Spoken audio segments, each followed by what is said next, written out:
Hey everyone, welcome to my channel. ये है class 8 की हिंदी रीडर का चैप्टर नंबर 16, जायका है पुरानी दिल्ली। तो चैप्टर से अगर आप समझ सकते हैं, चैप्टर के नेम से, तो हम यहाँ पर खाने पीने की बात करने वाले हैं, वो भी पुरानी दिल्ली का खान पान। ठीक है, तो उद्देश्य क्या है इस चैप्टर का? पुरानी दिल्ली की ऐतिहासिक शाही शान शौकत, खान पान, जीवन शैली आदि के बारे में बताना कि वहाँ के लोग किस तरह के रहते हैं, उनका खान पान कैसा है। वहाँ पर शाही शान और शौकत मतलब ये एक अतिशयोक्ति है। अतिशयोक्ति क्या होता है? जब जहाँ पर बात को बढ़ा चढ़ा कर कहा जाता है। यह बताना कि चांदनी चौक के प्रमुख स्थानों की महत्ता आज भी बरकरार है। ये इस बात सभी जानते होंगे कि पुरानी दिल्ली में एक चांदनी चौक इलाका है जो कि बहुत ही फेमस है। वो किस लिए फेमस है? वो इसलिए, एक तो वहाँ पर पूरी मार्केट है चांदनी चौक की। दूसरी बात, वहाँ की कुछ ऐसी दुकानें हैं जहाँ पर खाना पीने के लिए लोग बहुत दूर दूर से सफ़र करके आते हैं। खान पान की प्राचीन दुकानों और उनके खाद्य गुणवत्ता से परिचित कराना, मतलब जो खाने पीने की जो प्राचीन दुकान है, प्राचीन मतलब पुरानी जो दुकान है, खाद्य गुणवत्ता मतलब खाने की उसमें गुणवत्ता मतलब होते हैं जिसमें, तो उससे परिचित करवाना चाहता है लेखक। वे दिन अब नहीं है जब पुरानी दिल्ली के चांदनी चौक के बीच नहर बहा करती थी और सुबह शाम खानदानों के नाश्ते और भोजन पुश्तैनी दुकानों पर हुआ करते थे। पुश्तैनी का मतलब होता है जो आपके दादा परदादा के टाइम से चला आ रहा हो। तो मतलब चांदनी चौक में के बीच नहर बहा करती थी। नहर कौन सी है? यहाँ पर जमुना है। ठीक है, तो ये बहा करती थी। समय बदला है लेकिन स्वादों के रिवाज पुरानी दिल्ली में कमोवेश अब भी वही हैं। मतलब समय बदल गया है लेकिन जो पुरानी दिल्ली का जो स्वाद है खाने का, वो थोड़ा बहुत ही बदला है, वो लेकिन अब भी वही है। चटपटे, मसालेदार, खुशबूदार और पौष्टिक आहारों का जहाँ तक संबंध है तो दिल्ली को बिना संकोच स्वर्ग माना जा सकता है। मतलब यहाँ पर आपको बहुत चटपटे, मसालेदार, खुशबूदार और पौष्टिक आहारों, पौष्टिक मतलब बैलेंस डाइट जिसे कहते हैं, जिसमें सारे न्यूट्रिएंट्स प्रेजेंट होते हैं जो आपकी बॉडी को चाहिए होते हैं, वो यहाँ पर सब आपको मिल जाएगा। तो इस लिहाज से इसको स्वर्ग कहा गया है, हेवन कहा गया है। कमोबेश का मतलब होता है थोड़ा बहुत। ठीक है, अगर किसी को मीनिंग्स में डिफ़िकल्टी होगी तो वो यहाँ पे देख सकता है। चाहे दिल्ली इंद्रप्रस्थ के समय की हो, सल्तनत काल की हो, मुगलों अथवा अंग्रेज़ों के समय की रही हो या वर्तमान दिल्ली हो, न केवल यहाँ के राजा महाराजा व बादशाह खाने के शौकीन रहे हैं, अपितु जनता में भी इसी प्रकार के स्वादिष्ट भोजन आहार की प्रवृत्ति देखी गई है। मतलब क्या है कि भाई इन्होंने बताया है कि चाहे दिल्ली का कोई भी राजा रहा हो, कोई सा भी काल रहा हो, चाहे अंग्रेज़ ही क्यों न रहे हों, तब भी और आज भी दिल्ली में क्या है? दिल्ली में सभी लोग खाने के शौकीन हैं। ठीक है, इसी वजह से ये कहा गया है कि भाई पुराने लोग जो थे सिर्फ वही खाने के शौकीन नहीं थे, जो आज की जनता है वो भी स्वादिष्ट खाने की उसमें लगी हुई है खाने के लिए। मतलब लाइन लगती है जहाँ पर अच्छी दो दुकानें हैं पुरानी दिल्ली में खाने की, जो बहुत ही फेमस शॉप्स हैं, वहाँ पर आपको लाइन लगा के खाना लेना पड़ता है। और वहाँ पर इतनी भीड़ होती है कि 1 घंटे के अंदर उनका पूरा सब कुछ ख़त्म भी हो जाता है। कुछ फेमस दुकानें इतनी भी हैं। ठीक है, सो यूँ तो सारी दिल्ली ही खान पान की दृष्टि से विशिष्ट रही है, मगर जो बात पुरानी दिल्ली की रही है वह शायद भारत में किसी भी कोने में ना मिले। तो ये बताया गया है। वैसे तो अगर कहा जाए पूरी ही दिल्ली में खाने को बहुत ही इम्पोर्टेंस दी गई है, क्योंकि यहाँ पर खाने की बहुत ज़्यादा महत्ता है। वो क्यों है? अगर कोई आपसे पूछे कि भाई खाने को ही क्यों इतना महत्व दिया गया है दिल्ली में, वो इसलिए दिया गया है, आपने देखा है दिल्ली जो है एक हब है। यहाँ पर लोग अलग अलग शहरों से आते हैं पढ़ने के लिए, जॉब के लिए, किसी काम के लिए। ठीक है, यहाँ पर वही लोग ज़्यादा हैं जो माइग्रेंट्स हैं, जो अलग अलग कंट्रीज से आके रह रहे हैं, अलग अलग स्टेट से आके रह रहे हैं। ठीक है, दिल्ली के अपने लोग यहाँ पर कम हैं। ठीक है, तो इसलिए यहाँ पर जो खाने पाने की जो बात की गई है वो इसलिए की गई है। अब देखो, अगर आप हॉस्टल में रहते हो, हॉस्टल में या तो आप पढ़ लोगे या फिर खाना बना लोगे, राइट? तो इसलिए क्या करते हैं, हम ज़्यादातर बाहर से खाना खाते हैं। तो इसलिए इस बात की महत्ता को समझा जा सकता है कि यहाँ पर हॉस्टल लाइफ बहुत ज़्यादा है, कॉलेजेस हैं, लोग आते हैं, दूर दूर से आते हैं, पढ़ते हैं, तो वो अपने लिए खाना खुद से ना बनाकर बाहर से खाना लेते हैं। तो इसलिए भी कह सकते हैं कि भाई यहाँ पर खान पान को इस दृष्टि से देखा गया है। ठीक है, तो इसीलिए कहा है कि भाई भारत के किसी भी कोने में इस तरह का आपको खान पान नहीं मिलेगा जैसा आपको दिल्ली में मिल जाएगा। चांदनी चौक बाजार, सीताराम, नई सड़क, फतेहपुर खारी बावली, चावड़ी बाजार, जामा मस्जिद आदि पुरानी दिल्ली के ऐसे क्षेत्र हैं जिनको खान पान की जन्नत कहा जा सकता है। तो ये सारे पुरानी दिल्ली के एरियाज़ हैं। ठीक है, बहुत सी गलियों बाज़ारों के नाम तक खाने की वस्तुओं पर रखे गए हैं, जैसे पुल मिठाई। पराठे वाली गली, सब्जी वाला चौक, भल्ले वाली गली, गली बताशा, जलेबी, नुक्कड़ आदि। तो ये क्या है, ये गलियों के नाम हैं जो पुरानी दिल्ली में हैं। नई सड़क स्थित मारवाड़ी होटल, न्यू सोनी भोजनालय में इस महंगाई के ज़माने में भी खाने वाले चाहे एक रोटी खाएं या 20, उससे एक थाली के पैसे ही लिए जाते हैं। तो ये चीज़ बहुत अच्छी है, दिल्ली में आपको देखने को मिलेगी, खास कर तौर पर जो पुरानी दिल्ली की जो दुकानें हैं, कि वहाँ पर अगर आपने थाली लगवा ली है और आपको एक्स्ट्रा रोटी चाहिए तो उसके एक्स्ट्रा पैसे नहीं लगते हैं। लेकिन अगर आप दुनिया के किसी भी कोने में चले जाओ, अगर आप एक्स्ट्रा एक रोटी इवन सब्जी भी थोड़ी सी एक्स्ट्रा लेते हो ना, तो उसके आपको पैसे देने पड़ते हैं ना। लेकिन यहाँ पर क्या है, आपको एक्स्ट्रा पैसे नहीं देने पड़ेंगे, उसी थाली के पैसे में ही आपको, चाहे आप जितनी रोटी खाओ भरपेट, आपको खाने को मिलेगी। ठीक है। मात्र 25 से 30 रुपए में देसी घी चुपड़ी रोटियां, चावल, दाल, दही, पापड़, चटनी और अचार एक थाली में परोसे जाते हैं। तो ये एक बिग थाली होती है, ठीक है, जिसमें ये सब चीज़ें परोसी जाती है, जो कि 30 रुपए तक की होती है। गेहूं ये लोग अपने घर में चुनकर व धोकर पिसवाते हैं, जिसके कारण यहाँ की रोटी बड़ी प्रसिद्ध है। यहाँ गुजरात, हरियाणा, राजस्थान के लोग बड़े चाव से खाना खाने आते हैं।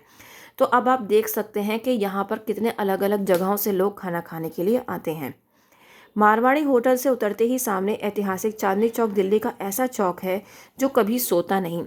ये ऐसा क्यों कहा है कि ये कभी सोता नहीं, क्योंकि वहाँ पर दिन रात चहल पहल रहती है, इसलिए ये बात बोली गई है। यहाँ रात के 12 बजे भी चहल पहल कम नहीं होती है। अपने अपने ठेलों पर गैस के लालटेन और हंडे जलाए दुकानदार आवाज़ लगाते हैं। चांदनी चौक पर प्राय वह लोग खान पान करते हैं जो सैलानी होते हैं। सैलानी मतलब जो टूरिस्ट होते हैं और छुट्टियों में अपने परिवार के साथ घूमने आते हैं। ज़्यादातर वही लोग, आपने देखा होगा, अगर आप भी कहीं घूमने जाते हो तो अगर आपको पता है कि भाई ये चीज़ रात को बहुत अच्छी नज़र आती है, तो आप स्पेशली वहाँ पर रात में ही जाओगे। तो वही चीज़ आप कह सकते हो कि पुरानी दिल्ली में भी है कि टूरिस्ट जो लोग आते हैं वो रात को यहाँ पर विज़िट करते हैं, यहाँ के खान पान को टेस्ट करते हैं और इन ठेलों पर जाते हैं, खाते हैं। तो इसलिए भी यहाँ की जो चहल पहल है वो कभी कम नहीं होती है, चाहे रात के 12 बजे हों या 2 बजे हों। पुरानी दिल्ली के सामाजिक जीवन की छवि यहाँ जिंदगी से भरपूर दिखाई देती है। जब एक और कोई आसाराम की चाय या पराठे खा रहा होता है या दही भल्लों के चटखारे लेता दिखाई देता है, तो दूसरी ओर कोई आइसक्रीम खाता दिखता है। या बुर्कापोश महिलाएं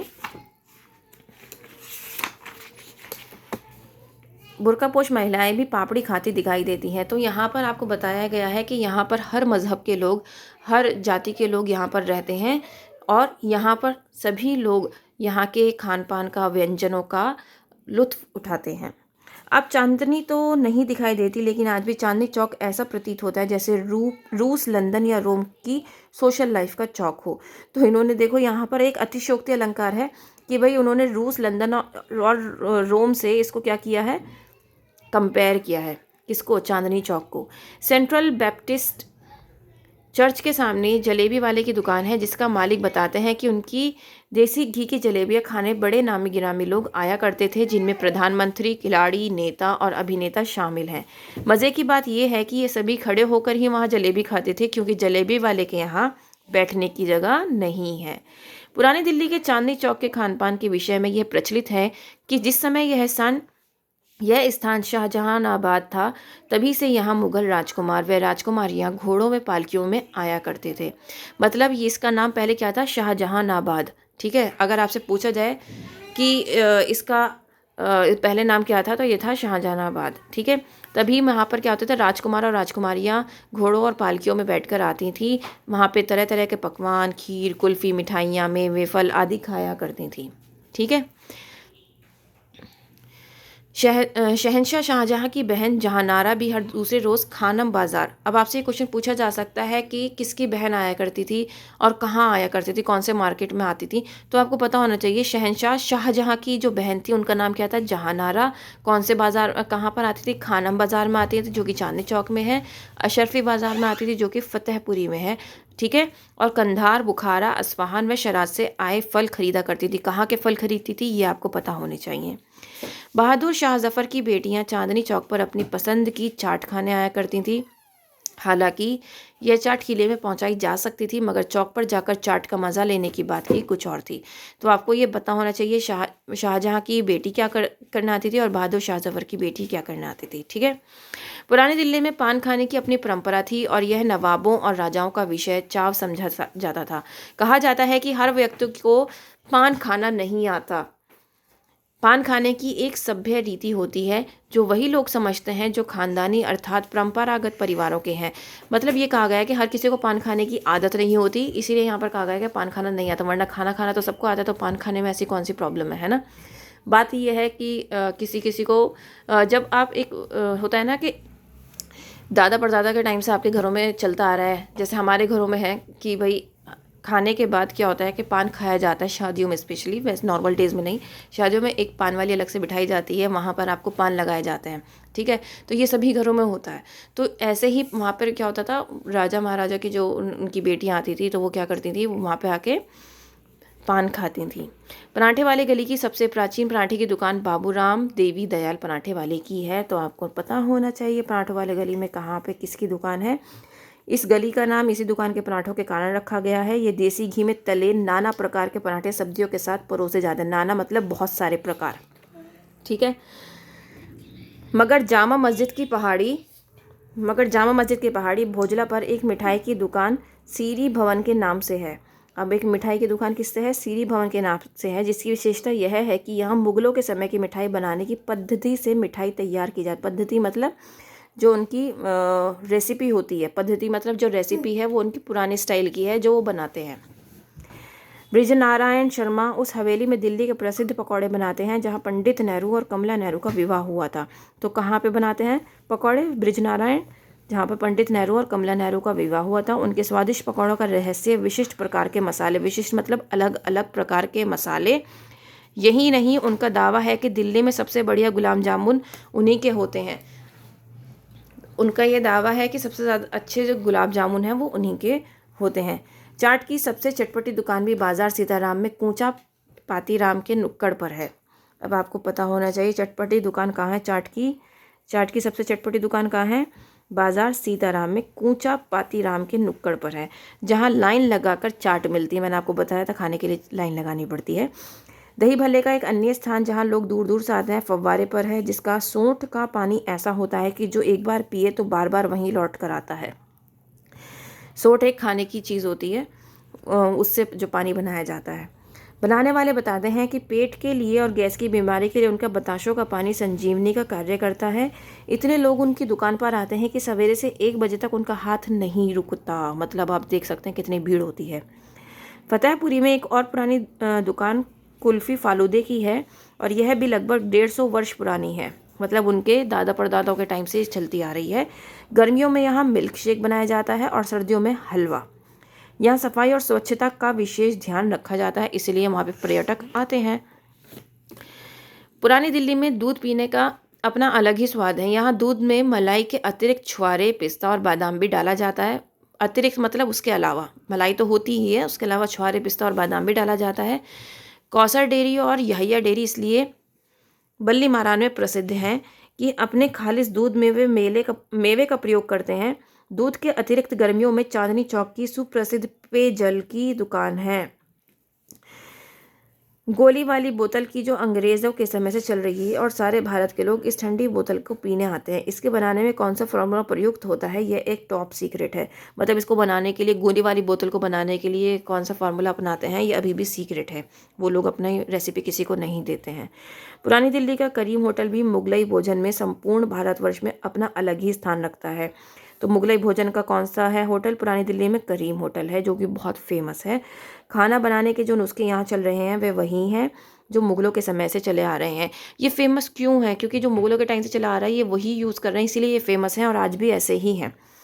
चांदनी चौक के ठीक सामने आशाराम की चाय के बारे में हम अवश्य आपको बताना चाहेंगे, यहाँ चाय अंग्रेज़ों के समय से बनती चली आ रही है और एक दिन में हज़ारों गिलास चाय यहाँ के व्यापारी वर्ग के लोग आशाराम से पी लेते हैं। इस बात में कोई दो राय नहीं कि चाय लाजवाब होती है। चाय के साथ बिस्कुट और रस्क भी दिल्ली में चलन है। बिस्किट और रस्क यहाँ कई बेकरियों में इतने बढ़िया बनाए जाते हैं कि उत्तर प्रदेश, बिहार, राजस्थान, महाराष्ट्र आदि से यहाँ लोग ये रस्क खरीदने के लिए आते हैं। अब देख लीजिए आप कितना फेमस है पुरानी दिल्ली खाने पीने के मामले में। चांदनी चौक से मुगल साम्राज्य की चांदनी तो कब की चली गई है, पर इमारतों, दालानों, हवेलियों की बनावट और खान-पान की परंपराओं में अब तक पुराने दिनों का स्वाद जीवित है। चांदनी चौक की शामें अब भी जगह जगह बिकते हुए गजरों और मिठाइयों की महक से भरी होती हैं। सबसे बड़ी बात यह है, फास्ट फूड के इस संक्रामक ज़माने में भी थालियों, परातों, कढ़ाइयों के व्यंजनों का संसार बचा हुआ है। तो ये यहाँ पर जो लेखक ने ये पूरी स्टोरी क्यों बताई गई है, वहाँ आपको खाने के बारे में क्यों बताया गया है। लेखक आपको बताना चाहता है कि जैसे कि आजकल हम जंक फूड की तरफ ज़्यादा दौड़ते हैं, रोस्टेड की तरफ ज़्यादा दौड़ते हैं, है ना। तो क्या होता है, वो यहाँ पर ऐसा नहीं है। यहाँ पर क्या हो रहा है, यहाँ पर ये लोग थालियों में, परातों में, कढ़ाइयों में अलग अलग व्यंजनों का क्या कर रहे हैं, लुत्फ़ उठा रहे हैं ना। और ये वहाँ पर के वहीं क्यों जाते हैं, इसलिए जाते हैं क्योंकि वहाँ का जो खाना है वो मुग़ल टाइम से जो चला आ रहा है, जो उनकी एक रेसिपी रही है वही आज भी है। यही रीज़न है कि जो टूरिस्ट हैं वो यहाँ पे आते हैं और वहाँ का खाना खाते हैं। ठीक है, इसके जो शब्दार्थ हैं वो कुछ इस तरीके से हैं, या आप इसके शब्दार्थ देख सकते हैं। अगर किसी को परेशानी होती है चैप्टर पढ़ने के बाद कि किस चीज़ का क्या मीनिंग है, तो ये शब्दार्थ देख सकता है और चैप्टर को समझ सकता है। ठीक है, अब हम इसका माइंड मैप पढ़ लेते हैं। ये चैप्टर जो है वो किस बारे में है, पुरानी दिल्ली के स्वादिष्ट खान पान के बारे में है और जो खाने के शौकीन हैं उनके बारे में है। गलियों के नाम बताए हैं, पुल मिठाई, पराठे वाली गली, सब्जी वाला चौक, भल्ले वाली गली, गली बताशन, जलेबी नुक्कड़, ये आपको याद होने चाहिए। सबसे प्रसिद्ध जगह चांदनी चौक, जहां रात के 12 बजे भी चहल पहल कम नहीं होती। ऐतिहासिक महत्व क्या है, यहाँ पे मुगल कालीन बादशाहों का विविध व्यंजनों का लुत्फ़ लेना आना, शाहजहाँ की बहन जहानारा का फल खरीदने आना, बादशाह सफ़र की बेटियों का चाट खाने आना। यहाँ क्या विशेष है, खान पान की परंपराएं और पुराने दिनों का स्वाद। फास्ट फूड के ज़माने में भी परंपरागत व्यंजनों के प्रति रुचि का होना, ये बहुत ज़्यादा विशेषता की बात है कि लोग आज भी इसीलिए चांदनी चौक में आते हैं। चांदनी चौक के प्रसिद्ध जायके, देसी घी के तले पराठे, सीरी भवन की मिठाई जो मुगल कालीन पद्धति से तैयार की जाती है, सीताराम बाजार की चाट, भल्ले, पकौड़े, फतेहपुरी की 150 वर्ष पुरानी दुकान की कुल्फ़ी, फालूदा, मिल्क शेक और हलवा, बल्ली महारान स्थित कोसरी डेयरी और याहिया डेयरी का मेवे वाला दूध, गोली वाली बोतल, करीम होटल का मुगलई खाना और शाही टुकड़ा, और आशाराम की चाय। तो इस तरीके से ये चैप्टर आपका कंप्लीट हो जाता है। उम्मीद करती हूँ कि आपको बहुत अच्छे से समझ में आया होगा, और अगर कोई दिक्कत हो तो प्लीज़ आप मुझसे कमेंट में पूछ सकते हैं। फिर मिलते हैं एक नई वीडियो में, तब तक के लिए थैंक यू।